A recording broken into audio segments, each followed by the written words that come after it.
le retrouver après sur le site du collectif. Et ben, je vous propose qu'on commence et puis les autres récupéreront en cours de route. Bienvenue déjà à tous. Merci d'être présents ce matin pour notre seconde séance dédiée à l'économie circulaire en point de vente circulaire. Aujourd'hui, on va traiter surtout donc, de la seconde main de l'occasion avec le témoignage donc, de Cécile de chez Bricorama pour présenter un peu sa démarche.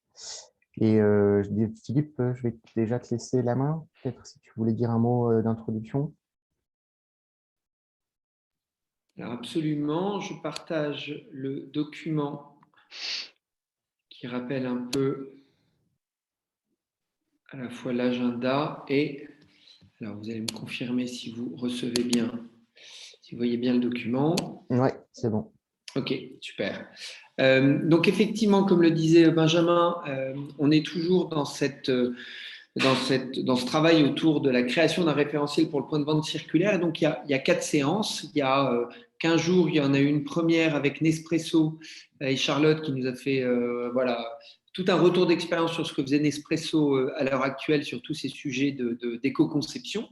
Aujourd'hui, c'est Cécile qui va nous parler un peu de tout le travail qui est fait du côté de Bricorama et peut-être un peu plus largement dans le groupe. Et je vais rentrer un peu dans le détail de l'agenda puisqu'après on aura un deuxième point. Et puis dans 3 semaines à peu près, on a un autre atelier sur le recyclage qui sera animé aussi par Best Drive. Et puis on finira cette réflexion sur le point de vente circulaire par le sujet de la location avec Bocage qui nous parlera de son expérience. Et aujourd'hui, l'idée c'est effectivement pendant une demi-heure, 45 minutes que Cécile, qui est très investie sur ces sujets-là et qui a plein de choses à nous raconter, va prendre la main et puis nous parler de l'expérience vraiment très intéressante de Bricorama, notamment sur son dernier concept. Et puis ensuite, nous, on pilote tout un sujet occasion aujourd'hui chez Fnac et Darty. Et donc, à travers à la fois cette expérience, puis la discussion qu'on a eue avec Cécile, et puis plus généralement ce qui se passe sur le marché, on a listé une dizaine de questions clés qui sont un peu les questions à se poser pour se lancer dans une démarche de vente de produits d'occasion. Et l'idée, c'est de partager ça avec vous. Et puis, ce qui serait super, c'est que, tous ceux qui sont là sur certaines de ces questions, vous partagez aussi vos retours d'expérience. Voilà, tout ceci devrait nous emmener tranquillement jusqu'à, je pense, soit 10h30, soit 11h. Voilà pour le déroulé aujourd'hui. Et je vais donc tout de suite passer la parole à Cécile. Donc, je vais départager le document, Cécile, pour que tu puisses partager le tien. Merci. Bonjour. Donc là, j'ai arrêté de partager. Parfait. Je crois qu'on me voit. Donc, je vais me présenter. Bon, je pense que certains d'entre vous me connaissent déjà. Donc, je suis Cécile Hébert. Je suis responsable RSE pour ITM Équipement de la Maison. Donc, ITM Équipement de la Maison, c'est une entité qui appartient au groupement des Mousquetaires que vous connaissez probablement. Donc, les Mousquetaires, il y a Intermarché d'un côté et Netto, nos enseignes alimentaires, et nos enseignes d'équipement de la maison que sont Bricomarché, Bricocash et Bricorama. Et donc, pour ce pôle équipement de la maison, je suis donc la responsable RSE. Je vais vous présenter ce qu'on fait dans l'occasion, qui est une de nos actions, et on va dire les plus avancées et les plus concrètes qu'on peut avoir sur notre action contre le bricolage jetable, puisque c'est notre mot d'ordre pour équipement de la maison, on va dire de manière plus générale. Donc, je vais vous partager mon écran. Je pense que partager. C'est en train d'arriver, ça marche. Je pense que c'est bon. Ok, on est bon. Ouais, c'est très bien. Alors, attendez, il faut juste que je retrouve. Faut juste que je vous retrouve. Je ne vous vois plus. Bon, l'essentiel, c'est que vous voyez la présentation. Je ne vous vois plus et je ne vois plus la discussion. Donc, Philippe ou Benjamin, s'il y a des questions en cours de route ou des commentaires, n'hésitez pas à m'en faire part. Ok, pas de souci. Bah, super. Alors, c'est parti. Alors, en introduction, je vais vous parler de notre nouveau concept magasin, puisque ce concept d'occasion que je vais vous présenter rentre dans le cadre d'un nouveau concept magasin qui s'appelle NEC. Voilà, qui est l'idée, c'est de remettre le client et son projet au cœur d'un concept dédié à la réussite. Donc, tout le concept est là. La réussite des projets de bricolage, d'équipement de la maison de nos clients est garantie en fait par tout ce qui est mis en place dans le magasin. Donc on axe, on se positionne plus comme un vendeur de matériel de bricolage, pas seulement, mais comme un magasin qui accompagne le client tout au long de son projet. Voilà, ça c'est un peu le mot d'ordre de ce nouveau concept avec je vous ai mis quelques photos. Donc, le prototype de ce nouveau concept de magasin est le Bricorama d'Orgeval, dans les Yvelines. C'est un projet voilà, transversal qui a mobilisé tous les métiers de l'enseigne, les métiers du marketing, la logistique, l'immobilier, les acheteurs, les C'est la merchandisers, PLS. l'informatique. Mais oui, mais j'avais foutu du riz. Allô? Ah pardon, il y avait je crois c'était pas une question. Alors je continue. Donc voilà quelques photos. N'hésitez pas à aller voir notre Bricorama Orgeval dans les Yvelines, donc qui se veut en tout cas donner une nouvelle vision des magasins d'équipement de la maison. Évidemment, la RSE est au cœur de ce projet. C'est un marqueur très important de ce nouveau concept de magasin avec des impératifs en fait, qu'on a mis au cœur du projet. Quand on a démarré le projet dans les équipes, parmi tout ce qu'on voulait faire dans ce nouveau magasin, cette nouvelle génération de magasins, on a dit qu'il faut que le magasin il soit responsable d'une façon ou d'une autre. Donc, on a mis en place pas mal de choses. D'abord, évidemment, le magasin est labellisé commerçant responsable dans le cadre de tout ce qu'on met en place avec le collectif. Donc là, j'ai mis une petite photo de notre directeur de magasin, Hassan Atrou, qui a reçu le label en janvier dernier. Et puis, on a mis en place une sorte de label, on va dire un logo interne qui dit j'agis et qui balise le parcours du client tout au long du magasin pour dire, voilà, regardez, ce magasin est responsable, l'offre est responsable, le matériel est responsable, les conseils sont responsables. Bref, on a essayé de mettre de la RSE partout pour que ça fasse partie de l'ADN du magasin. Ça, c'est une vision plus générale. Et puis, la grosse nouveauté dans ce magasin, c'est cet espace occasion qui est un espace qui occupe presque 60 mètres carrés dans le magasin, dans le flux client. C'est juste à côté des caisses. Donc, il y a vraiment un parti pris très fort et on dit vraiment ici, on fait de la place à l'occasion et on considère que les outils ont droit à une seconde vie et on réfléchit en termes d'économie circulaire. Donc, je vais vous montrer une petite vidéo dont on est assez fiers, qui va vous montrer cet espace et vous montrer les réactions des clients. Donc, c'est une vidéo qui a été prise à peu près, quelques jours après l'ouverture du magasin en mai dernier. J'espère que ça va fonctionner. Est-ce que vous voyez la vidéo? Peut-être pas. Pas encore. Non, Pas encore. on ne voit pas de vidéo. Alors, il faut que je fasse autrement. Zut. Nouveau partage. Vous voyez l'écran de... On voit toujours ta présentation. Vous voyez la vidéo là? Non. Zut.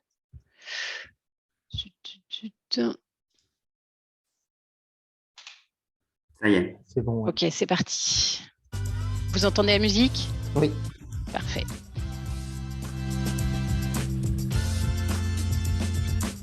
Aujourd'hui, avec toutes les choses qui en jettent, les boîtes, les morceaux, juste parce que ça ne marche pas. Donner une seconde vie à un produit, c'est quelque chose qu'on voit déjà dans pas mal de sites.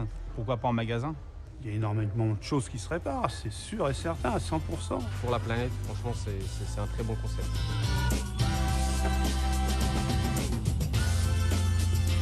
Cet espace occasion, c'est l'économie circulaire concrétisée et visible. D'un côté, on dépose les produits, de l'autre côté, on les retrouve réparés, reconditionnés.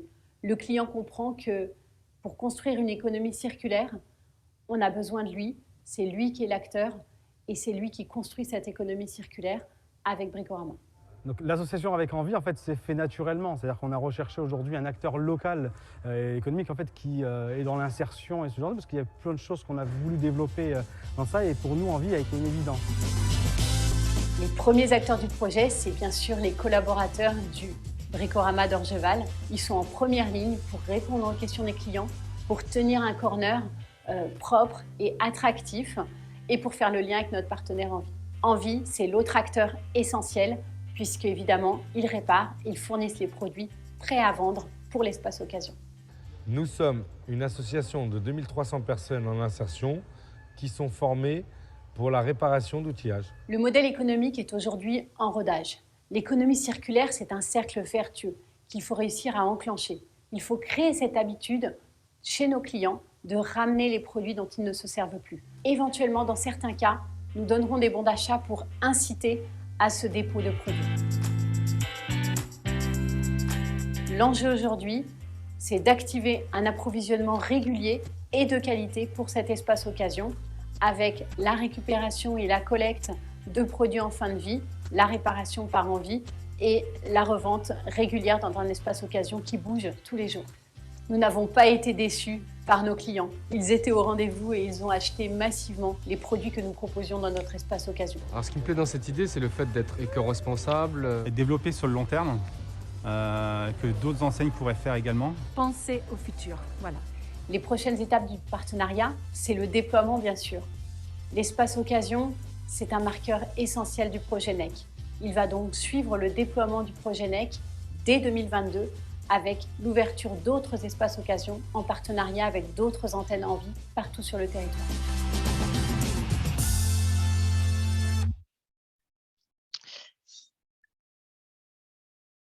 Voilà, donc là, vous savez l'essentiel. Maintenant, je vais vous faire entrer un petit peu dans les coulisses de ce qu'on a fait, de ce qu'on a voulu faire. Vous revoyez à nouveau mon écran ? Oui, oui, c'est bon, on voit ton écran. Ok, c'est bon. Alors, tout d'abord, cet espace occasion que vous avez vu en vidéo, bon, il y a des petits détails qui sont des marqueurs et des messages qu'on a voulu passer aux consommateurs. Tout d'abord, ici, l'espace de collecte, je vais revenir dessus tout à l'heure, mais vous voyez, il est situé ici, c'était important, comme c'est dit dans la vidéo, c'était important pour nous que ce soit au même endroit. Que les clients comprennent que c'est la même chose, en fait, les produits qu'ils nous déposent, les produits qu'on collecte et les produits qu'on revend ensuite. Donc, on a voulu matérialiser le fait que ce soit dans le même espace. Bon, après, il y a des petits détails un peu marketing, mais qui font toujours plaisir aux clients. La signalétique que vous voyez en haut de l'occasion, espace occasion, a été faite avec des lettres de récup d'autres enseignes. Voilà, on était assez contents de cette idée. Tout le monde ne le voit pas, ces des petits détails, presque des private jokes, mais qui font toujours plaisir. Et en tout cas, qui, en interne chez nous, c'est un petit détail qui a beaucoup plu. Et puis, il y a pas mal de messages qui ont été mis. Il y a beaucoup de messages, beaucoup d'informations dans cet espace, notamment sur ces cubes. Je vais y revenir tout à l'heure pour vous expliquer ce qu'on a voulu dire et pourquoi on a mis autant d'informations et autant de messages sur cet espace.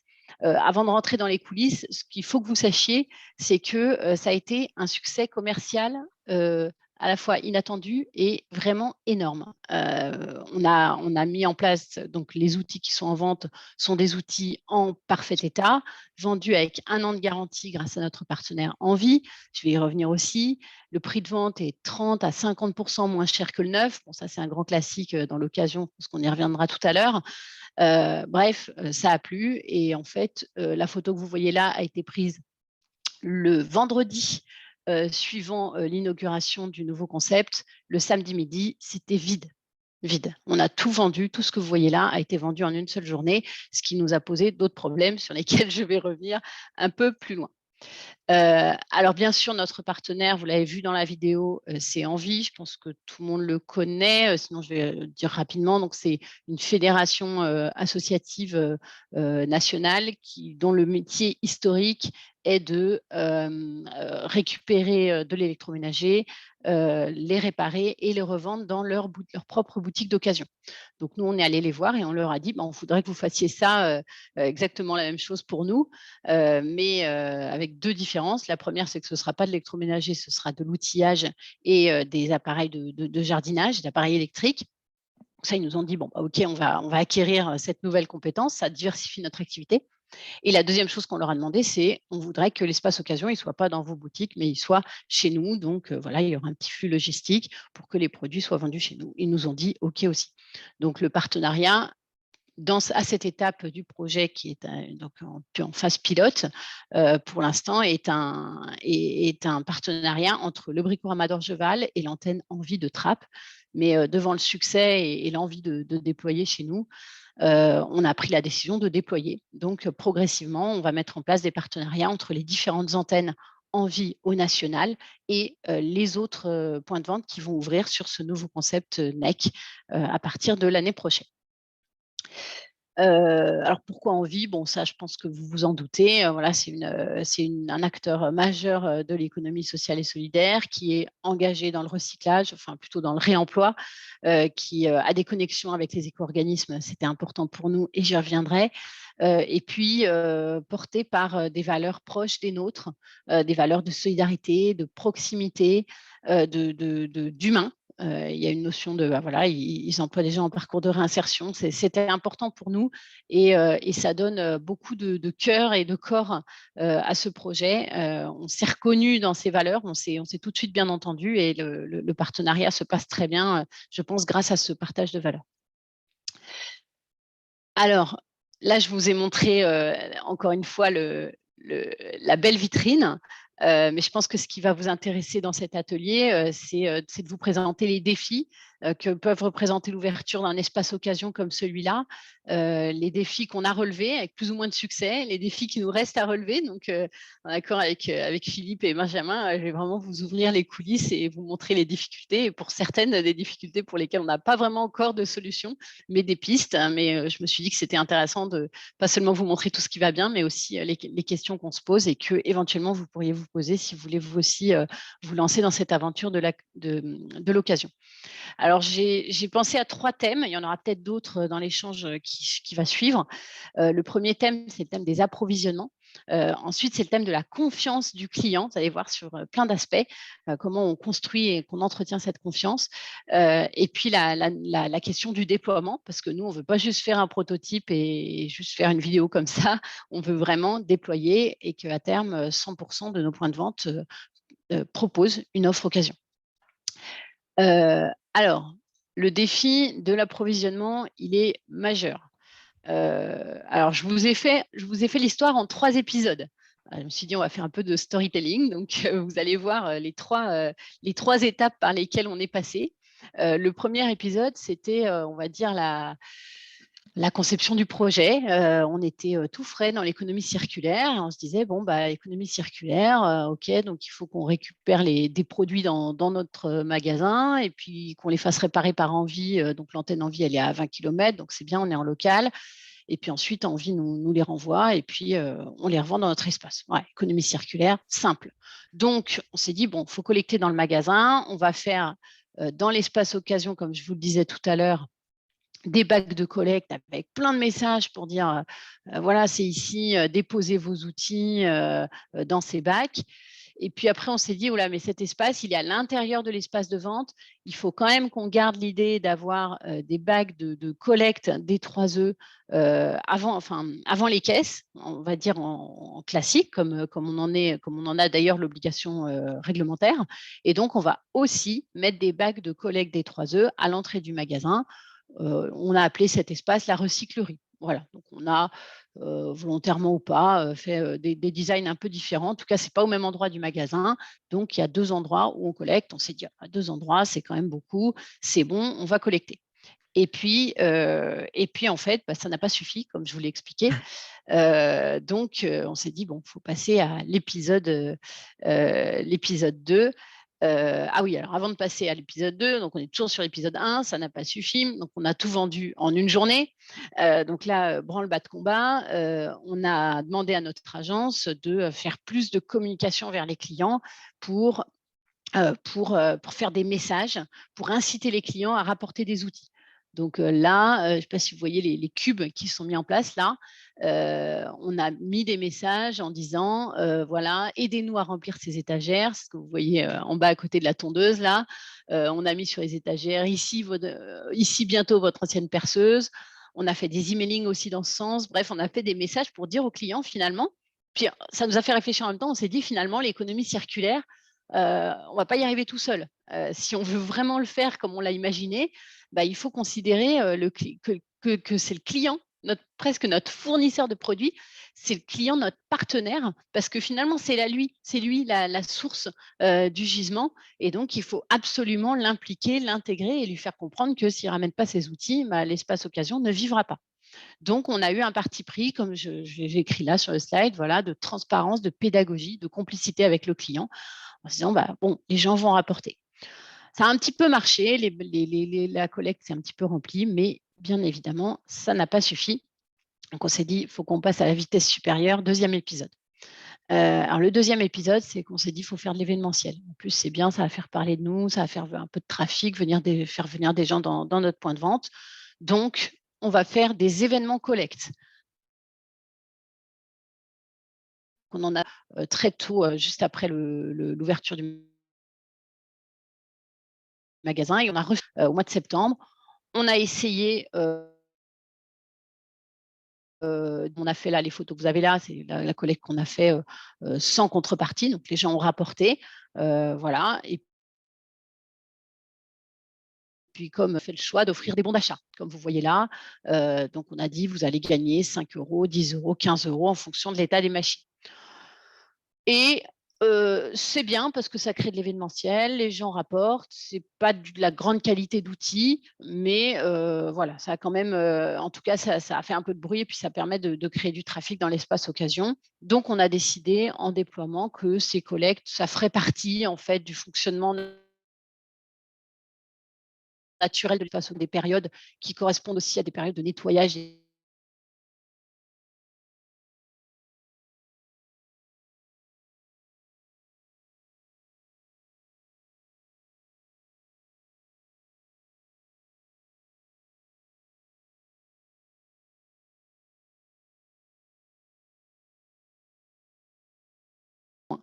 donc c'est d'établir un réseau. Ça veut dire autour du magasin d'Orgeval, il y a plein d'autres bricomarchés, Bricorama, enfin plein, il y en a beaucoup, qui sont à portée de camionnette, je dirais, de l'antenne. On a dit peut-être que ces magasins, ils ont des bacs des 3E, ils collectent des outils, des outils en fin de vie qui sont ramenés de manière volontaire par les clients, plutôt que ces machines partent directement, ça serait peut-être pas mal qu'elle passe par un stade réemploi et donc qu'elle soit en fait récupérée par l'association en vie, réparée si c'est possible et revendue dans nos espaces occasion. Donc, on s'est dit, voilà, de manière très pragmatique, on va prendre les magasins qui sont autour d'Orgeval. Tant qu'ils n'ont pas eux-mêmes d'espace occasion, ils vont servir de collecteurs pour le magasin d'Orgeval. Alors, de vous à nous, on est entre nous, hein, donc je le dis, c'est pas génial parce que normalement, ça devrait aller directement à l'éco-organisme. Mais alors, on a quand même prévenu les éco-organismes qui nous faire parce que le réemploi fait partie des objectifs de la loi AGEC et de l'économie circulaire, donc c'est bien de le faire, mais si on déploie, il va falloir qu'on ait un partenariat avec l'éco-organisme pour leur dire, nous, on privilégie le réemploi et on passe d'abord par l'antenne en vie. Donc là, on le fait en période de test, mais il faudra qu'on le formalise un peu plus par la suite. Et l'autre chose qu'on a fait, c'est qu'on s'est concentré aussi sur les retours SAV. Donc là, c'est des produits qui sont ramenés par les clients parce qu'ils ne fonctionnent plus, qui sont dans le cadre de la garantie. Et ces produits, jusqu'à maintenant, étaient renvoyés soit dans nos entrepôts nationaux, soit carrément chez nos fournisseurs. Donc, on a dit, qu'est-ce qui se passe avec ces stocks, avec ces machines qui ne sont pas réparées, bien évidemment. Eh bien, vous vous en doutez, elles sont détruites, envoyées au recyclage. Donc, pareil, on intercepte le flux et on demande à nos entrepôts de ne plus détruire ces machines, mais de les envoyer à l'antenne en vie. Et pareil, on a commencé à demander à nos fournisseurs. Donc là, vous avez une illustration avec Stanley Black & Decker, qui est un grand fournisseur d'outillage. Mais on est en train de se mettre d'accord avec, par exemple, Bosch ou Karcher ou Heinel France, donc des grands fournisseurs, des grands fabricants d'outillage, qui sont aussi nos fournisseurs, nos partenaires, donc on connaît très bien, et bien de ne plus détruire leur retour SAV et de les destiner au réemploi, donc pourquoi pas à nos antennes en vie. Et enfin, alors là, c'est de l'ambition. Il y en a partout en France. Il y en a partout, il y en a dans tous les bricomarchés, tous les bricoramas, et puis il y en a aussi dans d'autres magasins de bricolage. Et puis plus largement, aujourd'hui, quand votre vieille perceuse, vous pouvez aller chez Carrefour, chez Auchan, les déposer dans les bacs des 3E parce que c'est une obligation légale de les collecter. Et tout ça, ça part au recyclage, encore une fois, via les éco-organismes. Et donc, on s'est dit, mais nous, on est en train de faire du réemploi. Il y a toutes ces machines qui partent au recyclage. Il y en a une bonne partie qui pourrait sans doute être réparée par envie et revendue ensuite dans des espaces occasion. Eh bien, pourquoi est-ce que nous, on ne pourrait pas les récupérer? Donc là, ça, c'est un projet, ce qu'on a envie de faire. On a envie d'être complètement transparent avec les éco-organismes, dire nous, on a une solution de réemploi qui va dans le sens de l'économie circulaire, qui va certes limiter les volumes de recyclage, mais c'est le but qui est donné par la loi AGEC, donc on a envie d'y aller. Donc vous voyez comment sur un projet qui démarre sur un magasin, où l'ambition du début, c'était de collecter les machines qui étaient des clients du magasin. En fait, on est arrivé à un projet qui est un projet national, pour lequel nos interlocuteurs vont être les éco-organismes nationaux et qui va permettre de donner des pistes pour encourager le réemploi des D3E, pour lequel, pour l'instant, il n'y a pas vraiment de solution. Donc, on propose quelque chose qui va probablement prendre de l'ampleur, et on sait que ça va prendre de l'ampleur puisqu'on va déployer nos espaces occasion dans tous nos points de vente. Donc, on sait que ça va prendre de l'ampleur, mais on prend les devants. Et on ne veut surtout pas dire, nous, on veut le faire pour faire du business. C'est vrai qu'on fait du business dans notre espace occasion, même si on ne fait pas beaucoup de marge, mais c'est vrai qu'on fait un peu de business. Mais on dit, nous, on ne le fait pas pour faire du business, on le fait parce qu'on veut privilégier le réemploi parce que c'est ça la transition écologique, et on veut inventer l'économie circulaire dans l'outillage. Et après, si nos concurrents veulent le faire aussi, je n'ai pas de concurrents présents là dans l'assistance, mais moi, je n'ai aucun souci. On ne demande pas de monopole de l'occasion.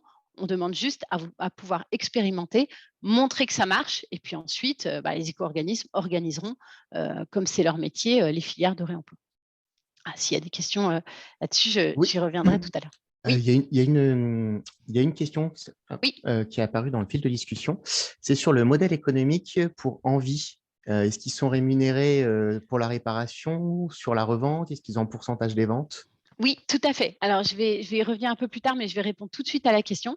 Alors, donc, les produits sont collectés, vous avez compris, gratuitement. C'est-à-dire que pour la plupart, les machines, on les récupère, elles ne nous coûtent rien, si ce n'est le transport. Quand on donne des bons d'achat, comme j'ai montré tout à l'heure sur l'événement collecte, c'est Envie, on lui donne des machines qui sont à réparer. Et quand Envie réceptionne ces machines, ils ont en fait, les produits sont référencés. C'est-à-dire qu'on dit à l'avance à Envie, on leur a fourni une matrice avec tous les types de produits qu'on est capable de revendre dans notre espace occasion. Donc, par exemple, perceuse avec différents niveaux de gamme, perceuse entrée de gamme, perceuse moyenne gamme, perceuse haut de gamme, pareil pour les meuleuses, pareil pour les ponceuses, pareil pour les aspirateurs de chantier, etc. Donc, il y a toutes les catégories de produits avec tous les niveaux de gamme possibles. Et pour chaque ligne, on a indiqué à Envie combien on leur achèterait ce produit et combien ensuite on le revendrait dans l'espace occasion. Pourquoi on a fait ça? Ça permet à Envie d'avoir une visibilité sur le prix auquel il va nous revendre, parce que finalement, Envie est un fournisseur du magasin, donc il va nous revendre les produits à un prix qui est défini à l'avance. Donc, eux, ça va les aider à prendre la décision de réparer ou pas, d'acheter des pièces détachées ou pas, bref, d'investir dans cet appareil pour lequel ils savent déjà à l'avance combien ils vont nous le revendre. Donc, il n'y a pas de négociation. Il y a eu des discussions, évidemment, pour monter cette matrice. Mais une fois que la matrice est montée, il n'y a plus de négociation. C'est Envie qui prend sa décision en fonction des coûts et de la visibilité qu'il donne. Et puis, l'autre avantage, c'est que comme on sait déjà à quel prix on va l'acheter et à quel prix on va le revendre, eh bien, dans le magasin, les produits sont pré-référencés. Et Envie, quand il est magasin, il les livre avec une étiquette, le code barre et le prix de vente. Ce qui fait que pour le magasin, il n'y a presque pas de manipulation. Il prend le produit et puis il l'installe.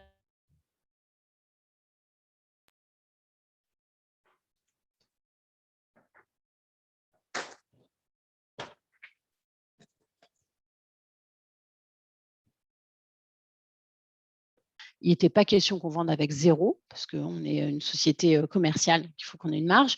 En revanche, on voulait surtout avoir une marge la plus basse possible et on a pris le bas de la fourchette de la marge qu'on peut récupérer sur des outils neufs, en fait. En taux, c'est à peu près ce qu'on dégage comme marge. Donc, c'est faible, mais bon, c'est pas ridicule non plus. Et Envie, après 5 mois de travail, là, enfin d'expérimentation sur les outils qu'ils ont réparés, ils dégagent leur marge habituelle entre 15 et 20%. Voilà. Et ils ont créé un emploi à temps plein, un équivalent TP, pour créer, en fait, enfin, pour réparer les outils de bricolage.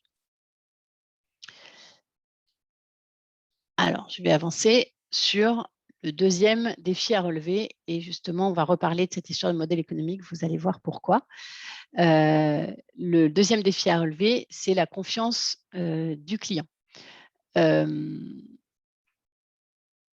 a pensé que notre espace occasion, on ne l'a pas écrit vraiment comme ça, mais on voulait que le client comprenne qu'on prenait des engagements. Des engagements surtout vis-à-vis du client et vis-à-vis de ce qu'on veut faire en règle générale dans cet espace. Le premier engagement était très important pour nous, c'est un engagement de qualité et de garantie.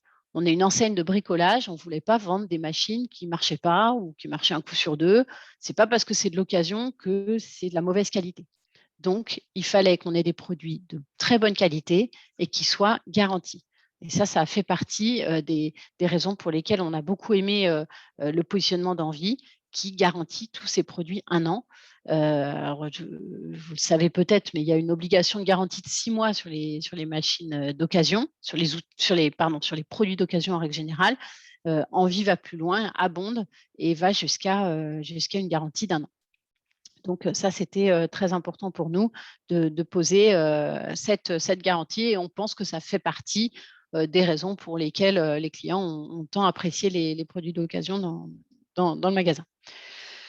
Le deuxième engagement, il est un petit peu plus délicat, c'est d'être transparent sur le partage de la valeur. Ça, on ne l'a pas fait tout de suite, mais après l'ouverture de l'espace en mai dernier, on s'est aperçu, parce qu'on a fait des études clients, on a interrogé un peu les clients qui visitaient le magasin, on s'est aperçu qu'ils avaient un doute sur mais c'est quoi cet espace d'occasion, oh là là, il y a un partenariat avec une association, est-ce que ça veut dire que Bricorama se fait de l'argent sur le dos de l'association, à qui va l'argent, je dépose mes outils gratuitement et puis ils revendent derrière, c'est un business, etc. Donc là, on s'est dit, oula, il faut tout de suite mettre le stop, il faut tout de suite donner de la transparence parce que pour le coup, notre démarche est vraiment très sincère. Et donc, il faut être transparent sur le partage de la valeur. Et on s'est inspiré de, vous savez, cette marque C'est qui le patron qui fait un tabac dans l'alimentaire. On s'est dit, on va faire un truc un peu pareil. On va parler de transparence des prix. Et donc, ça, c'est une ILV, alors qu'on n'a pas encore mis en place pour des raisons techniques, mais qu'on va mettre en place bientôt, où on dit aux clients, voilà, les prix sont transparents. Et finalement, on vous montre les coulisses et on vous dit que la marge que se fait le magasin, elle est de 7%, donc c'est la marge moyenne effectivement qu'on a sur les produits d'occasion. Et puis le reste, finalement, ça fait marcher l'économie circulaire. Il y a 10% d'achat de pièces détachées de matériel. Il y a 40% qui va pour la main-d'œuvre chez Envie, et 43% qui financent Envie entre leurs frais de fonctionnement, leur logistique et bien évidemment leur marge. Donc ça nous a paru important de partager ça avec les clients et en tout cas de répondre à l'inquiétude des clients sur le partage de la valeur de l'espace occasion.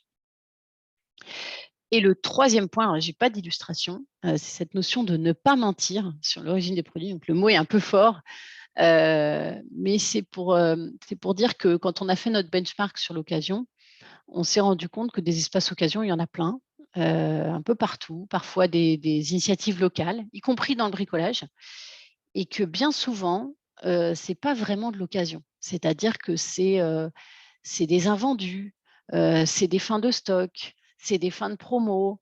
Alors, c'est des vraies affaires, hein, c'est-à-dire que c'est 50% moins cher que le prix du neuf, par exemple, voire plus. Donc, oui, c'est des occasions dans le sens où c'est des occasions commerciales, mais ce n'est pas vraiment des produits d'occasion. Donc, nous, on s'est dit, nous, on ne fera pas ça. Nos produits qui sont dans l'espace occasion, on écrit que c'est de l'occasion, on écrit que c'est réparé par envie. Donc, ces produits, le critère, c'est il faut que les produits soient passés au moins une fois par les mains d'un client. Alors, parfois, le client a à peine ouvert la boîte, c'est vrai. Le plus souvent, il a ouvert la boîte et puis il a constaté que le produit ne marchait pas ou alors il l'a cassé tout de suite. Mais c'est au moins une fois passé par le client. Le reste, ce n'est pas de l'occasion. Donc, ça ne devrait pas être dans un espace occasion. Mais la tentation est forte. Et pour vous raconter une petite histoire, vous doutez bien que quand on s'est retrouvé avec, comme je vous le disais tout à l'heure, le rayon vide après une journée de vente, le personnel du magasin, c'est des commerçants, hein, ils étaient malades de voir cet espace vide et donc ils se sont dit, il faut remplir. Allez, on va mettre nos invendus, nos queues de stock, etc. Donc là, on a tout de suite dit stop, mais ça nous a fait réfléchir. On s'est dit, tous ces invendus, tous ces fins de promo, le magasin n'en fait rien. Si on ne propose pas une solution, ça va aller à la destruction, au recyclage, etc. Tout ce qu'on ne veut pas. Donc, il faut une solution aussi pour ça. Donc là, on est en train de réfléchir. Alors là, ce que je vous dis n'est pas encore, pour le coup, je n'ai rien à vous montrer puisque ce n'est pas fait. Mais ce qu'on voudrait faire, c'est mettre en place une gamme. Alors, il y a des produits d'occasion qui sont réparés, voilà, qui sont vendus 50% moins cher que, par exemple, que le neuf. Et puis, il y a des produits qui sont de l'anti-gaspi. Là aussi, être très transparent avec le client, dire ça va être, c'est des produits qui sont neufs, mais dont on ne sait que faire et qu'on ne veut pas détruire. On vous les vend moins cher parce qu'on les décote, mais ce n'est pas de l'occasion. Donc ça, c'est très important pour nous et on est en train de réfléchir à la façon dont on va communiquer comme ça vers les clients pour ne pas mentir, rester sincère et que le client comprenne l'origine des produits, pourquoi ce produit est moins cher et en gros, il n'y a pas d'arnaque, quoi. Voilà. On va peut-être y revenir dans les questions tout à l'heure. Et le dernier défi à relever avant de passer peut-être à nos échanges, j'espère que je suis dans le timing prévu, mais je crois que oui. Le dernier défi à relever, c'est le déploiement. Parce que nous, on ne veut pas juste faire cet espace à Orgeval, on en est très content, mais on veut absolument déployer. Et vous allez voir, on a un petit peu commencé. Et en tout cas, le déploiement est validé, c'est-à-dire que chez nous, les adhérents des mousquetaires équipements de la maison sont très contents de l'espace occasion et ils veulent que ce soit déployé et nous demandent même de réfléchir à des modèles un peu différents pour expérimenter d'autres choses. Donc, je vais vous présenter les différentes options qui se présentent à nous. Alors, le premier défi, c'est que, comme je vous disais, on est très content d'être en partenariat avec Envie, en tout cas l'antenne Envie de Trappes, mais il va falloir qu'on aille plus loin. Et donc, on s'est dit, OK, Envie, il est partout sur le territoire, nous aussi, on est partout sur le territoire. Donc, tous les magasins vont être en partenariat avec une antenne Envie. Malheureusement, ça ne va pas être aussi simple. Donc, vous avez des antennes Envie en France. Et à droite, la répartition géographique des magasins. Alors là, c'est les bricomarchés. Je n'ai pas trouvé de carte où il y avait aussi les bricoramas, mais de toute façon, le maillage géographique de bricomarché est le plus important. Et là, vous voyez que les bricomarchés sont tout à fait, très répartis en France de manière très régulière, alors que si on devait rattacher chaque bricomarché à une antenne Envie, on voit bien qu'il y a des trous dans la raquette.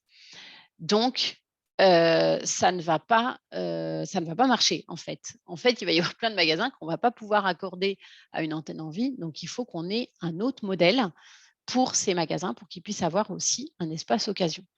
Donc, on a réfléchi à un modèle économique alternatif qu'on a appelé le modèle interne, qu'on a testé dans un bricomarché à Molette, toujours dans les Yvelines, avec quelque chose de beaucoup plus expérimental. C'est un peu moins glamour, c'est vrai, parce qu'on a fait un test un petit peu plus petit. On a demandé, alors pourquoi ce magasin? Parce qu'au bricomarché Molette, il y a un atelier de réparation. Donc, ils savent réparer des produits en SAV. Ils ont ce qu'on appelle un atelier SAV chez nous. Et donc, on a dit, finalement, ils ont tous les outils pour réparer, faire le travail d'envie. Donc, il n'y a plus cette notion d'économie sociale et solidaire, ça nous plaît un peu moins, mais en même temps, on n'a pas le choix. Si on veut faire de l'occasion, voilà, on est forcé de faire de cette manière-là. Et là, on a pareil, on a expliqué aux clients comment on faisait. Donc, là, l'ILV est un petit peu différente, mais on a rencontré le même succès. C'est-à-dire que les clients ont plébiscité les produits. On a de la même façon fait une garantie d'1 an. On a de la même façon fait des prix de vente entre 30 et 50% moins chers. La seule différence, comme on craignait d'avoir un petit peu moins de collecte, comme il n'y avait pas cette notion de solidarité avec un partenariat avec une association, là, on a mis en place des bons d'achat systématiques. Donc, tous les clients qui rapportent des produits sont rémunérés par un bon d'achat. Le plus petit bon d'achat, c'est 5 € et ça peut aller jusqu'à 30, 40 € si c'est une machine importante et plutôt en bon état. Donc, dans le modèle économique, on a intégré le fait qu'on distribuait des bons d'achat relativement importants et que tous les coûts de réparation, la main-d'œuvre, les achats de pièces d'achat et tout est chez nous en interne. Donc là, le modèle économique a été beaucoup plus complexe à monter, mais finalement, on arrive à un espace qui est relativement rentable. Bon, je ne vais pas vous dire qu'on gagne beaucoup d'argent, on n'en perd pas en tout cas. On fait une marge minimale, mais surtout, on est très content de faire ça. Les collaborateurs de l'atelier SAV sont ravis de réparer pour remettre dans le circuit. Là aussi, il y a une très bonne adhésion du personnel et gros succès commercial puisque tout ce qui récupère, tout ce qui répare est vendu. Et donc, on est très, très content de ce test. Donc, il va pouvoir être déployé dans les magasins qui n'ont pas d'antenne en vie à proximité. Voilà comment on va faire. Et puis, je voulais dire un petit mot sur les modèles d'implantation, puisque ce que je vous ai présenté à Orgeval et finalement ce qu'on a fait aussi à Molette, c'est un corner occasion spécifique. Alors, à Orgeval, ça a été pareil, parce que comme le magasin a été refait à neuf, dans les plans du magasin, on a prévu, comme je vous disais, un gros espace de plus de 50 mètres carrés. On sait que ça ne sera pas toujours possible quand on déploiera. Et donc, on s'est dit, ça serait bien qu'on regarde si le produit d'occasion pourrait s'intégrer dans le rayon neuf. Donc, on est le rayon de l'outillage électroportatif neuf et puis une descente avec de l'occasion. Donc, ça, c'est en projet. C'est ce qui va être déployé à partir de mars dans certains magasins. En fait, il y a des magasins qui vont avoir des corners comme Orgeval et d'autres magasins qui vont avoir une descente occasion dans leur rayon neuf, selon la place et selon le plan du magasin. Donc là, on est en train de mettre en place ce modèle. Donc, vous voyez, on va créer finalement un catalogue de possibilités pour les magasins. Ça va être ça notre guide de déploiement, ça va être de dire, voilà, vous voulez faire de l'occasion, il y a plein de manières de faire, en corner ou pas, dans le rayon ou pas, avec en vie ou en interne. Et avec ce guide de déploiement, finalement, nos points de vente auront la possibilité de mettre un espace occasion de la manière qu'ils le souhaitent et avec les volumes qu'ils le souhaitent, mais toujours avec un modèle économique qui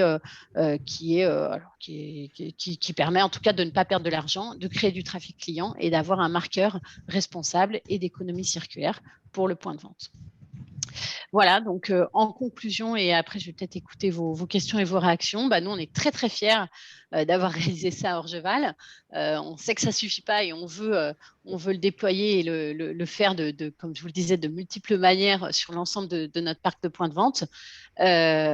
On sait on a compris qu'on réussira aussi si on est suivi par les clients. Ce n'est pas seulement un projet d'entreprise, c'est un projet avec le client, parce que c'est ça l'économie circulaire. Ce n'est pas vous qui le construisez, vous le construisez avec vos clients. Donc, les clients font partie du partenariat et c'est important d'instaurer la confiance avec eux.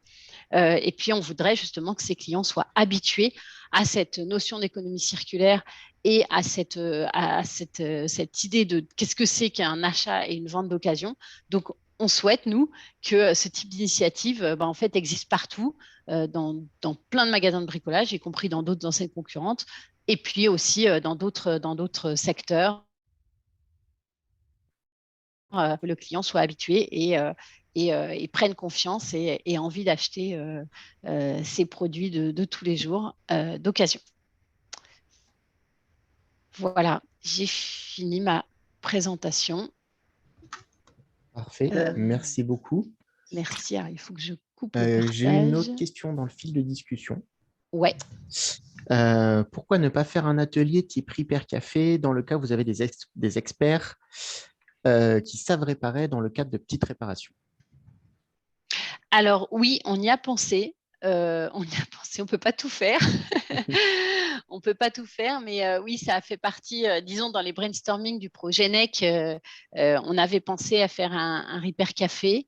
Bon, on ne l'a pas fait. Voilà, encore une fois, on ne peut pas tout faire. On a fait d'autres choses dans le cadre du projet NEC. Si vous allez à Orgeval, vous le verrez, notamment des ateliers pour progresser en bricolage, en fait, pour apprendre à bricoler mieux tout seul, etc.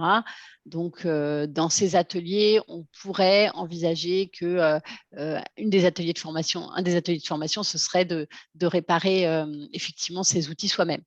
Cela dit, si on se lançait là-dedans, on imagine déjà des freins et notamment la difficulté liée à la réparabilité des produits d'outillage, qui est évidemment un enjeu qu'on adresse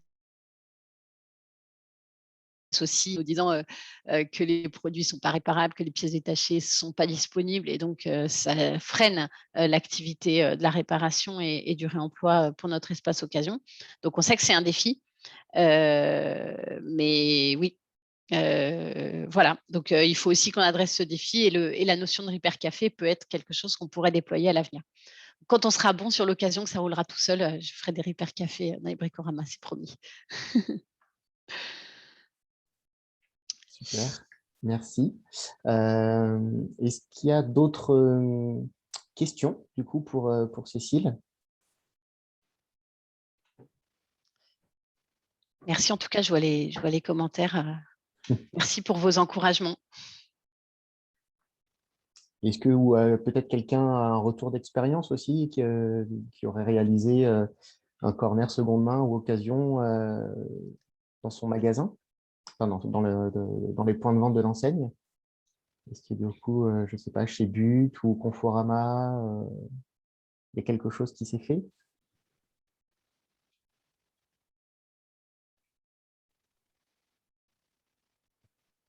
Pour l'instant, chez Conforama, rien de concret. Des pistes de réflexion pour l'instant. Ok, ça marche.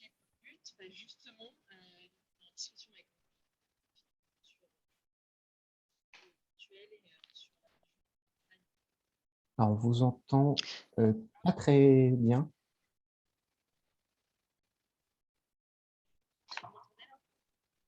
Non, c'est très, très éloigné. À peine mieux. Toujours pas. Ah, là, c'est beaucoup mieux. Ah, c'est beaucoup mieux. Ah, oui. Oui, je suis en train de dire que justement, effectivement, on est aussi en train d'étudier un partenariat avec Envie, notamment sur la région Bretagne. Mais nous, en fait, on ne souhaite pas faire de corner aujourd'hui occasion. Nous, c'est juste, on voudrait participer au gisement, en tout cas de fournir un gisement Envie pour leur propre magasin à eux. Oui. Voilà, donc nous, on a plutôt choisi pour l'instant cette option pour des questions après plus techniques en magasin qui sont un peu problématiques pour des questions de place. Mais aujourd'hui, on a choisi on va plutôt sur ce format-là. Voilà. Super. Vous êtes quelle enseigne? But. But, ouais. Ah ouais, très bien. Pour tout vous dire, nos cousins d'Intermarché sont aussi en discussion avec Envie, un peu dans la même idée. Alors, je ne sais pas sur quelle famille de produits ils discutent, mais effectivement, pour apporter un gisement, nous, on est ravis de ça parce que Envie devienne gros collecteur de liens, parce que ça va leur donner du poids vis-à-vis des éco-organismes. Et ça va donner plus d'importance au réemploi, parce que si on passe par envie, ça veut dire qu'on favorise le réemploi par rapport au recyclage, et nous, c'est vraiment vers ça qu'on veut aller. Donc, super. Go. Alors, je vois qu'il y a des questions. Je vais essayer d'y répondre. Alors, effectivement, la loi AGEC va nous développer l'indice de réparabilité.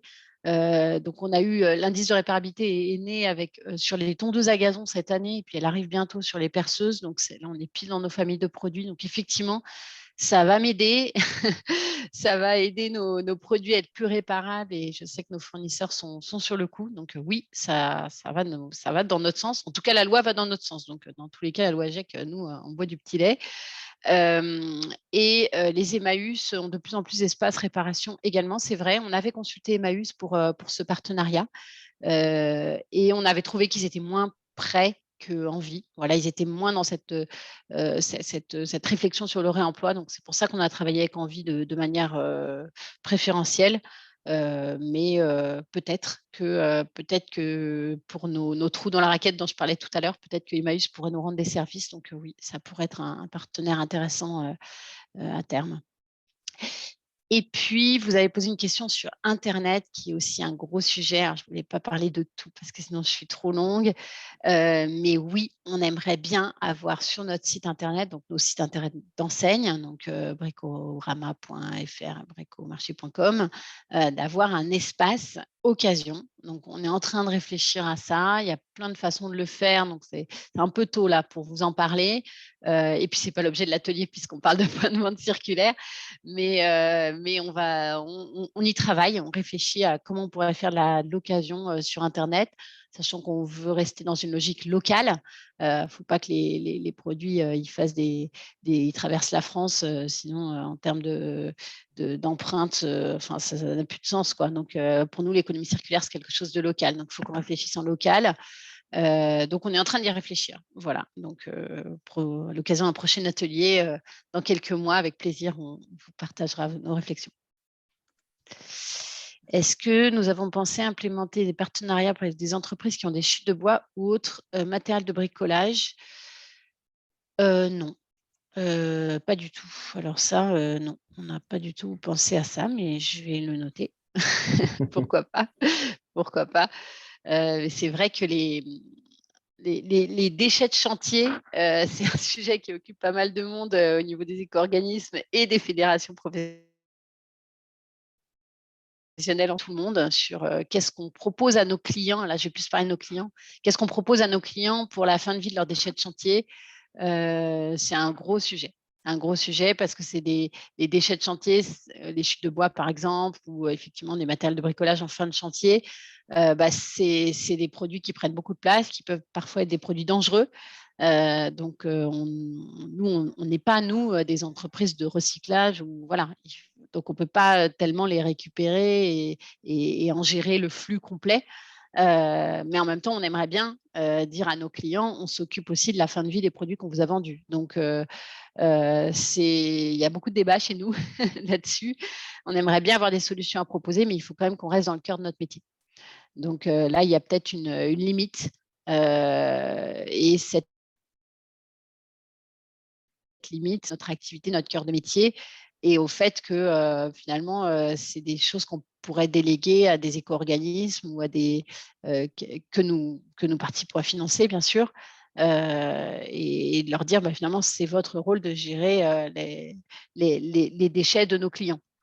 Mais on ne veut pas se déresponsabiliser non plus. Donc, vous voyez, je n'ai pas tellement la solution, mais en tout cas, on y pense parce qu'on est aussi responsable de ce qui se passe à la fin des chantiers de nos clients, puisque nous avons incité nos clients à lancer ces chantiers. Donc, c'est ça la RSE, c'est être responsable.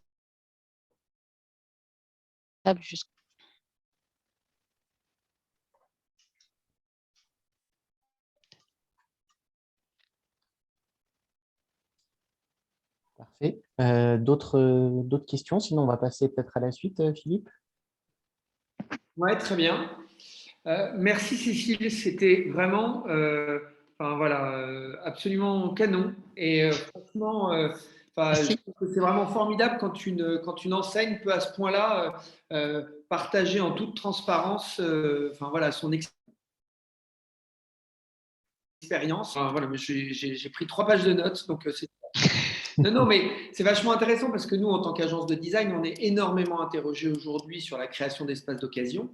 Voilà, et d'ailleurs, je vais partager avec vous un petit peu ce que je peux partager de la réflexion qu'on mène en ce moment avec Fnac et Darty, et où il y a plein de sujets similaires à ceux que tu as abordés. Donc voilà, donc c'est vraiment hyper intéressant, et je pense que tu as traversé voilà, toutes les questions que nous posent nous tous les gens qu'on rencontre aujourd'hui sur ces sujets-là. Donc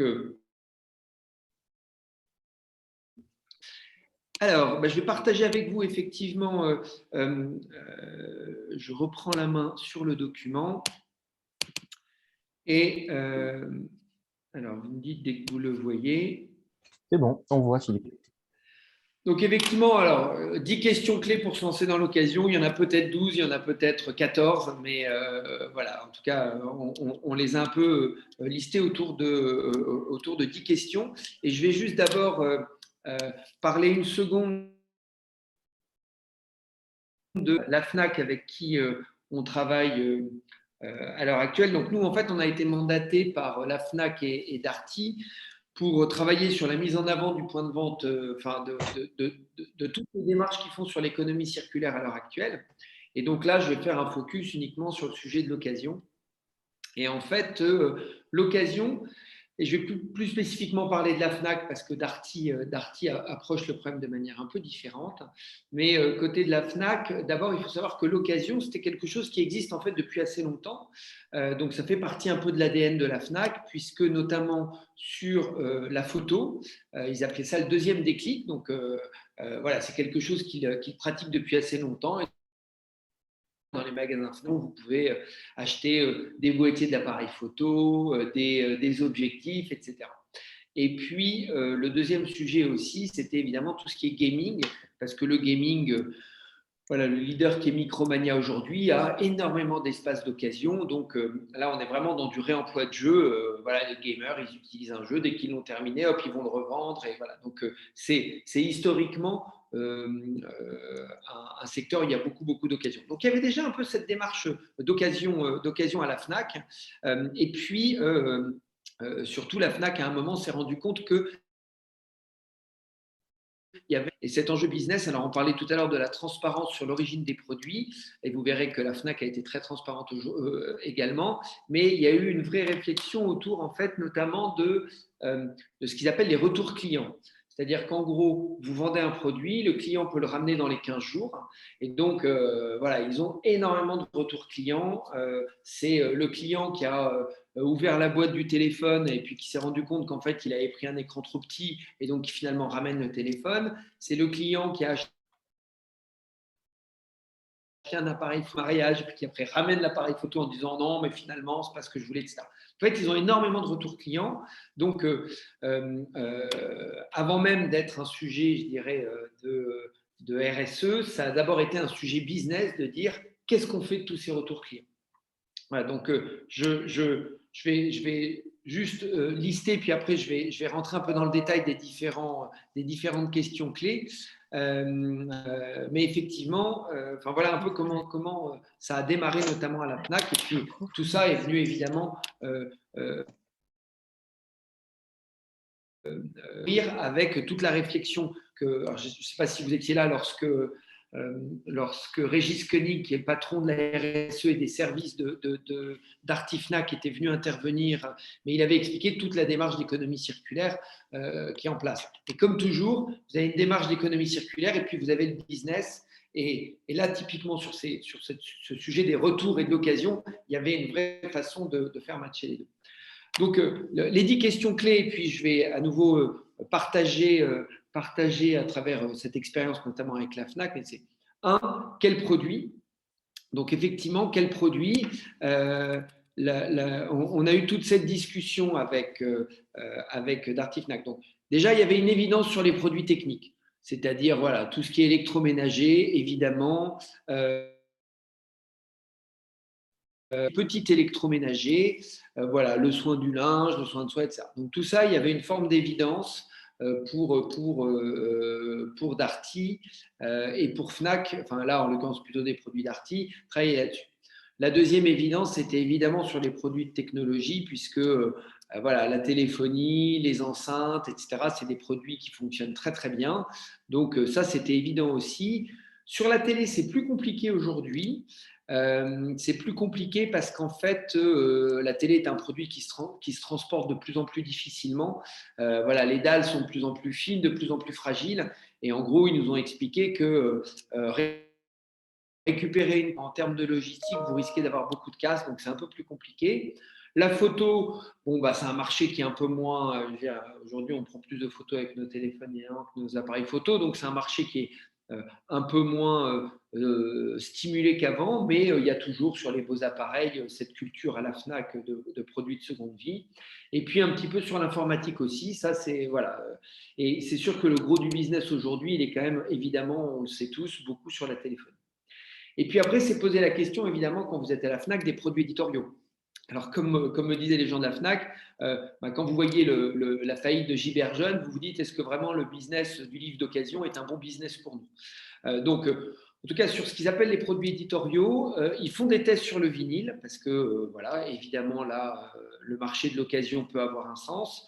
Le gaming, historiquement. En revanche, sur le livre, pour l'instant, c'est juste la bourse au livre sur lequel ils ont décidé de réfléchir. C'est-à-dire qu'en fait, vous pouvez ramener, je ne sais pas si vous connaissez le concept de la bourse au livre, mais donc la Fnac a un partenariat avec eux. En gros, vous avez des bouquins chez vous, vous les scannez avec une appli. Chaque fois que vous scannez un livre, l'appli vous dit, bah oui, celui-là, on vous le reprend 20 centimes d'euros, 3 euros, etc. Et puis hop, vous faites votre petit paquet avec tous les bouquins, puis ensuite vous les déposez à la Fnac, et au fur et à mesure que et la Fnac les remet à la bourse aux livres, et au fur et à mesure que les livres que vous avez déposés sont vendus, vous récupérez les sous. C'était vraiment celle de quel produit. Donc voilà un peu comment a réfléchi la Fnac. Et puis évidemment après, ils ont réfléchi sur les produits en fonction de quels sont ceux que je peux réparer facilement, et où évidemment entre le flux logistique, la réparation et la revente, je vais réussir à gagner des sous. Voilà. Mais pour l'instant, encore une fois, le cœur du business chez eux, il est quand même beaucoup autour de la téléphonie. C'est quand même là que se font les plus gros chiffres à l'heure actuelle. Donc ensuite, il y a le sujet de l'approvisionnement. Et effectivement, alors moi, je ne vais pas en parler beaucoup parce que pour le coup, c'est évidemment, nous, en tant qu'agence de design, de point de vente, enfin, voilà, ce n'est pas là-dessus qu'on nous a demandé d'intervenir. Donc, juste vous dire, c'est qu'effectivement, il y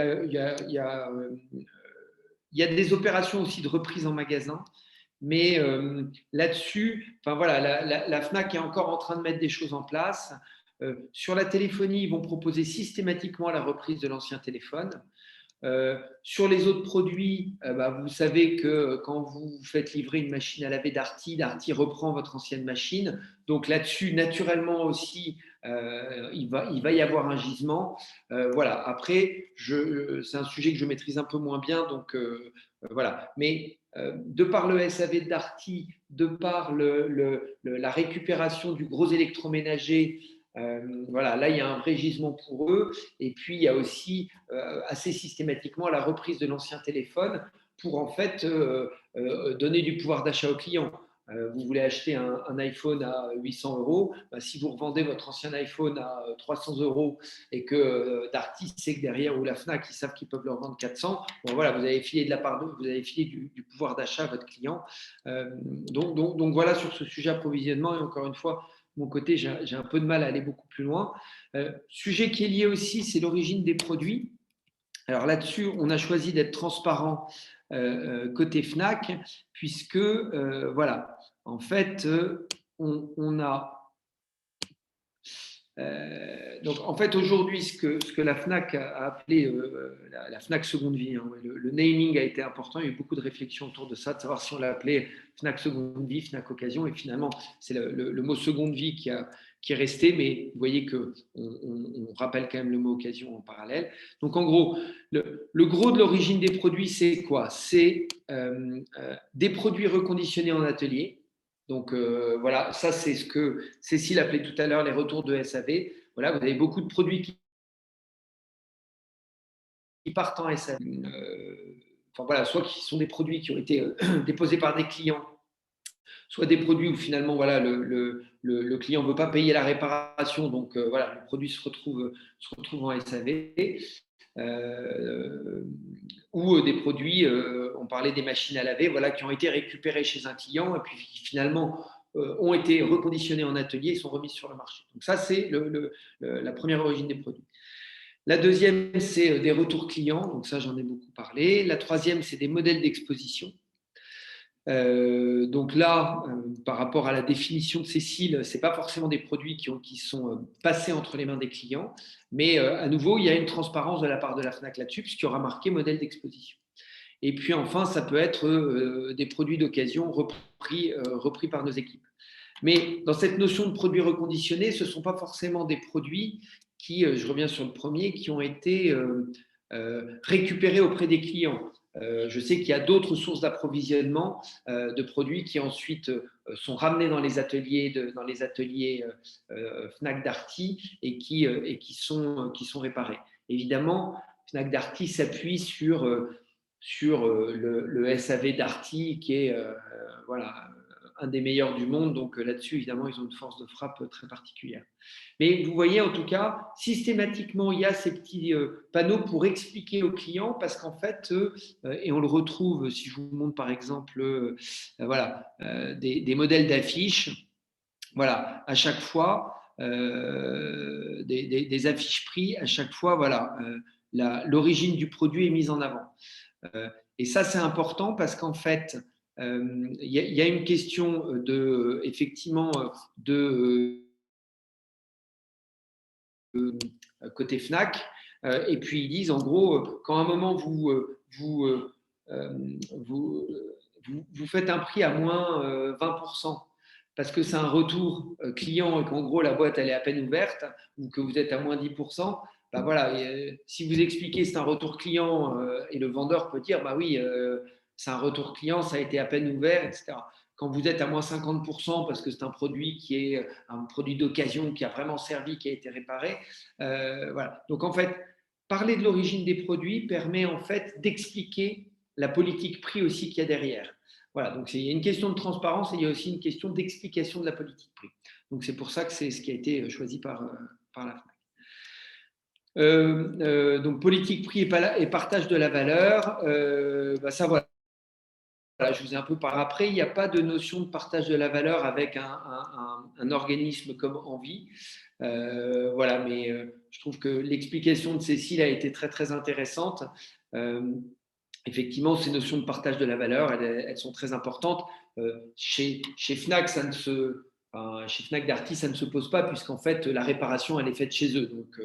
Donc voilà, il n'y a pas ce sujet-là. Mais je sais par exemple que nous qui travaillons avec la ruche qui dit oui, voilà, la ruche qui dit oui communique énormément sur le partage de la valeur avec les producteurs locaux. Donc c'est toujours un sujet. Dès qu'on rentre sur ces sujets-là et qu'on y rentre aussi avec des convictions liées au développement durable, voilà, je trouvais que la façon dont ça a été traité par Bricorama, c'est à mon avis la bonne façon aujourd'hui. Il faut être transparent, quoi.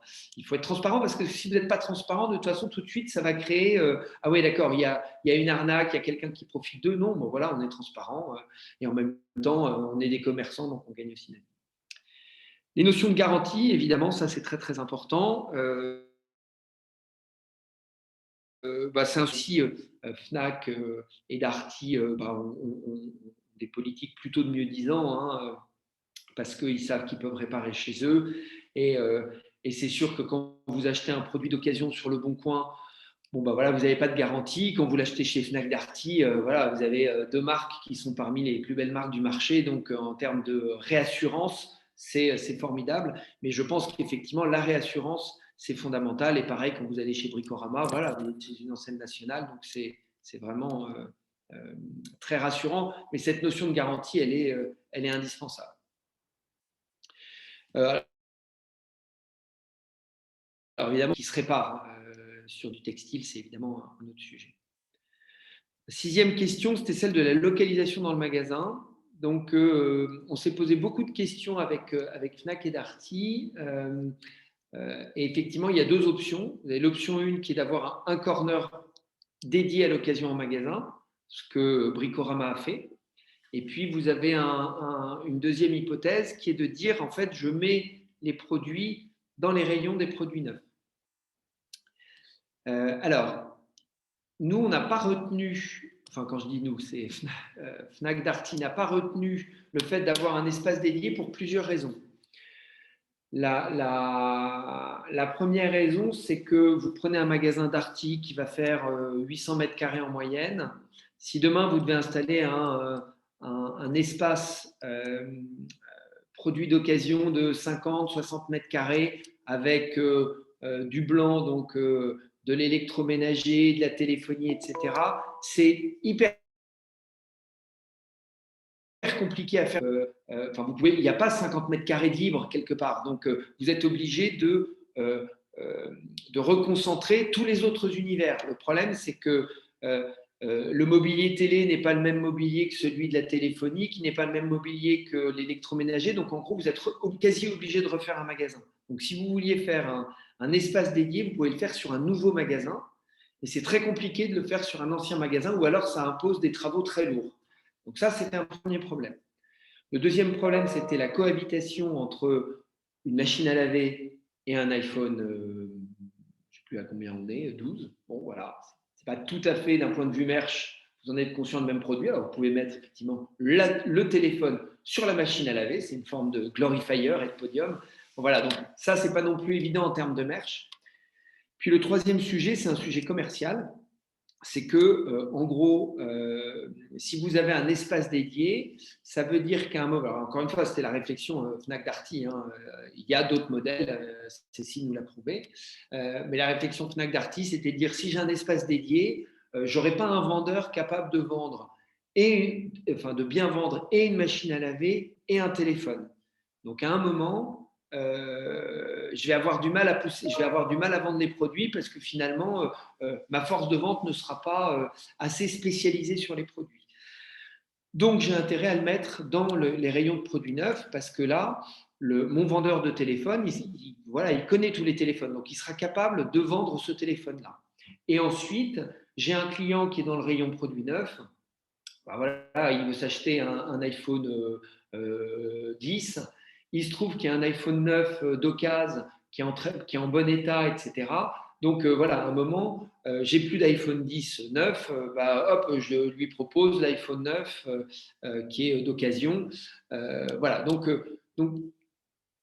c'est ça qu'ils ont choisi de faire, c'est d'avoir finalement des espaces occasion un peu partout dans le magasin.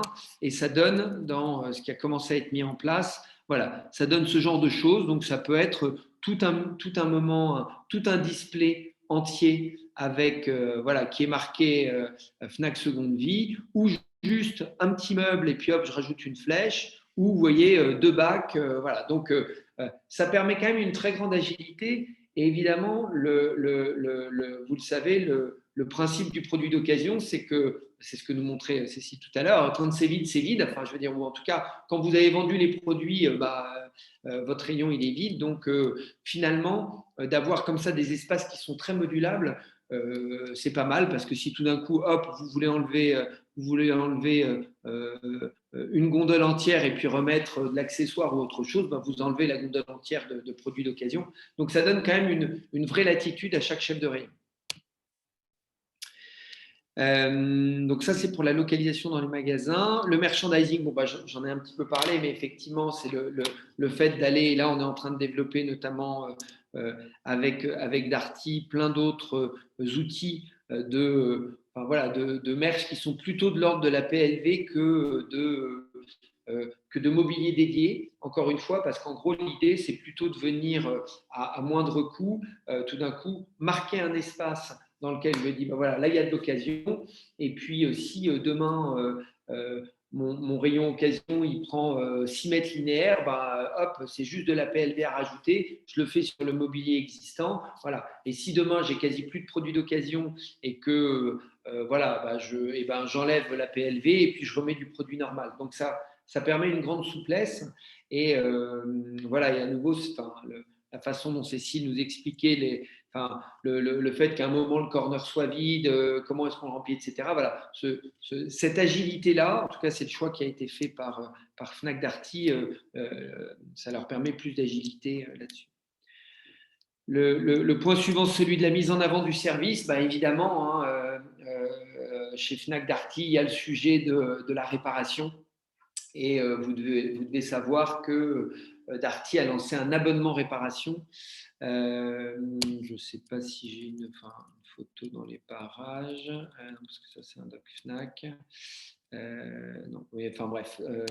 En tout cas, voilà, ils ont lancé un abonnement réparation qui fait que vous payez entre 9,99 et 19,99 et vous avez soit tous vos produits blancs, soit carrément tous vos produits chez vous qui sont couverts par un abonnement réparation. Donc voilà, vous payez ça chaque mois et puis dès que vous avez un produit qui tombe en panne, vous pouvez le ramener dans un magasin Darty ou faire intervenir sur les gros produits type produits blancs, télévision, ou faire intervenir un technicien chez vous pour réparer le produit. Donc évidemment, cette mise en avant du service, elle est vachement importante, à la fois parce que ça va rassurer évidemment le client qui va acheter un produit, et puis ensuite évidemment ça va aussi lui permettre de se dire qu'en fait il y a une garantie, quoi, donc que je peux à nouveau faire réparer le produit s'il retombe en panne, voilà, donc c'est très rassurant, Alors ensuite, quel principe graphique pour la signalétique? Bon, alors on tombe sur des sujets qui sont des plus petits sujets, mais effectivement, voilà, une des grandes questions qu'on s'est posées chez Fnac Darty, c'était est-ce qu'à un moment, on doit être dans les codes plutôt des codes promotionnels, parce que l'occasion, avant d'être une démarche RSE, et développement durable, c'est quand même d'abord une démarche, même pour les clients, c'est d'abord une démarche de bonnes affaires et de petits prix. Voilà. Est-ce que sinon on devait aller vers quelque chose d'un peu plus développement durable? C'est plutôt la direction qu'on est en train de prendre côté Darty, c'est-à-dire d'essayer d'unifier tous les codes de l'économie circulaire en magasin. Donc il y a un fil rouge entre les espaces de recyclage, les produits d'occasion, les espaces réparation SAV en magasin, etc. Voilà. Mais ce qui est vrai pour Darty n'est pas forcément pour la Fnac, où pour l'instant, ils ont plutôt, voilà, sur le premier travail qu'on a fait, plutôt choisi une couleur plus spécifique et dédiée aux produits d'occasion. Voilà. Et ils ne savent pas encore très bien si cette couleur qui est le vert, en l'occurrence, s'étendra à tout ce qu'ils vont faire autour du développement un peu spécifique à la Fnac. Puis le dernier sujet, c'est le sujet de l'omnicanal. Alors, vous avez en fait, Fnac a commencé à vendre ses produits, Fnac et Darty d'ailleurs, ont commencé à vendre leurs produits d'occasion d'abord en ligne, avant de les faire apparaître en magasin. Sauf qu'en fait, aujourd'hui, à nouveau, si on parle du gros gisement chez eux, qui sont les retours sous 15 jours, en fait, c'est du stock qui est en magasin. Donc voilà, plutôt que de le remettre en centrale pour ensuite de le redispatcher en le vendant en ligne, voilà, il y a eu cette logique de le vendre en magasin. Voilà, mais effectivement, il se pose pas mal de questions là-dessus.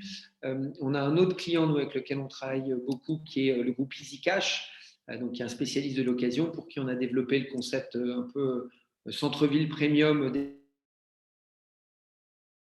Versos, cette logique de réseau. Et donc, si vous voyez voilà, une montre ou un appareil ou un téléphone qui vous plaît, qui est au magasin EasyCash de Brest, vous pouvez demain l'acheter même si vous êtes à Paris.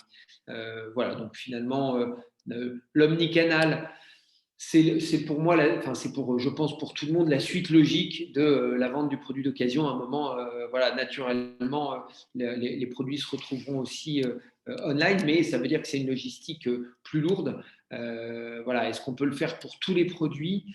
Voilà, pour un téléphone à 800 €, oui, c'est assez logique. Voilà, pour pour un grille-pain à 20 €, est-ce que ça vaut le coup de le prendre en photo, de le mettre en ligne, etc. Il faut se poser la question. Et je voulais juste vous montrer une dernière chose que j'ai oublié de citer aussi, qui est intéressante, c'est, vous savez que Fnac Darty a racheté le réseau Wifix, qui est un réseau de réparation de téléphonie. Et en fait, ce qu'il y a d'intéressant, c'est que systématiquement, Wifix revend dans ses magasins aussi le produit d'occasion. En fait, ce qu'il y a d'intéressant, là, c'est ce modèle où en fait, l'espace de réparer de l'espace d'occasion. C'est-à-dire que on est un peu dans, c'est pas un repair café, vous ne pouvez pas prendre un café, mais en revanche, voilà, vous avez un atelier qui est visible en magasin et puis des produits qui sont d'occasion. Donc vous avez l'impression, voilà, ça sort du four, quoi. Hop, on vient de les réparer. Et puis, ce qui n'est évidemment pas le cas, mais la proximité de l'occasion et de l'espace réparation sur Wifix est intéressant. Alors, ce qui se passe finalement, c'est que comme Wifix est une BU à part, même s'ils sont installés dans les magasins Fnac, demain, vous aurez du produit reconditionné, donc du produit d'occasion, sur le corner Wifix et qui rentre dans la business unit Wifix, et puis vous aurez du produit d'occasion au niveau des linéaires de téléphonie Fnac. Voilà un petit peu pour ces 10 questions. L'idée étant, par rapport à ce qu'on cherche à faire, d'écrire un référentiel un peu du point de vente circulaire, un peu une façon de toutes les questions qu'il faut se poser. On redéveloppera pour le référentiel et puis on alimentera aussi beaucoup de tout ce que nous a montré Cécile aujourd'hui. Mais ça fait une petite checklist un peu de toutes les questions qu'il faut se poser pour se lancer dans l'occasion. Voilà, alors je ne sais pas si vous avez des questions.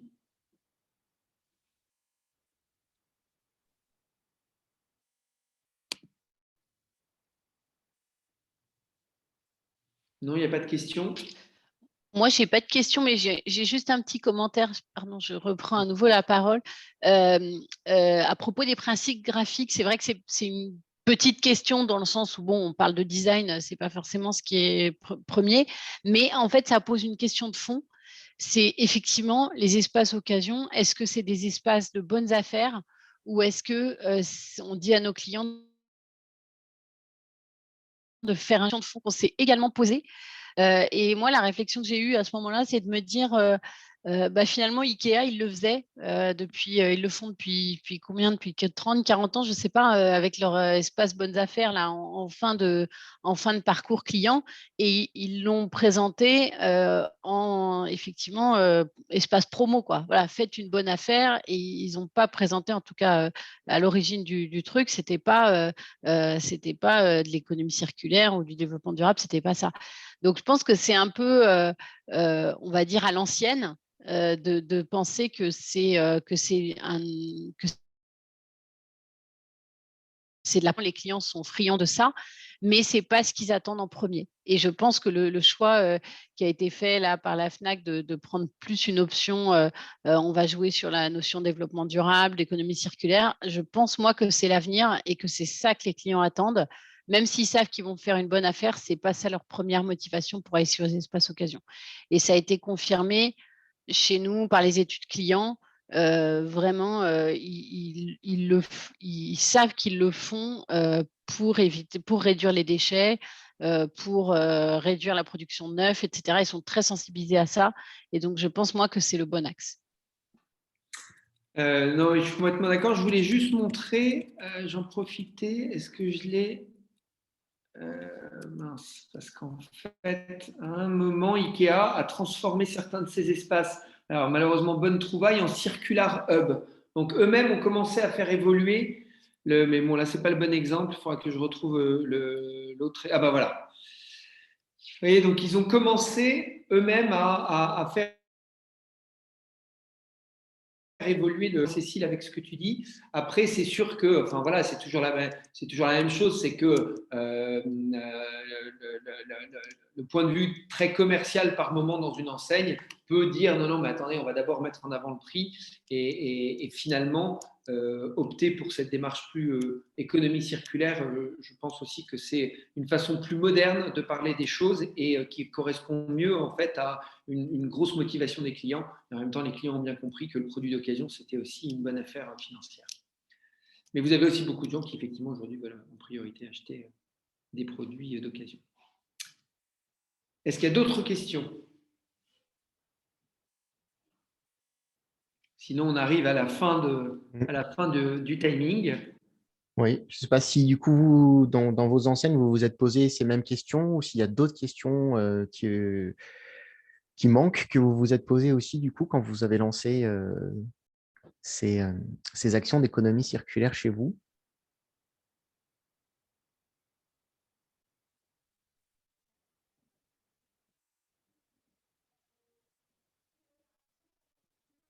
Non. Parfait. Et ben alors, on va conclure la séance, hein, je pense, du coup. Absolument.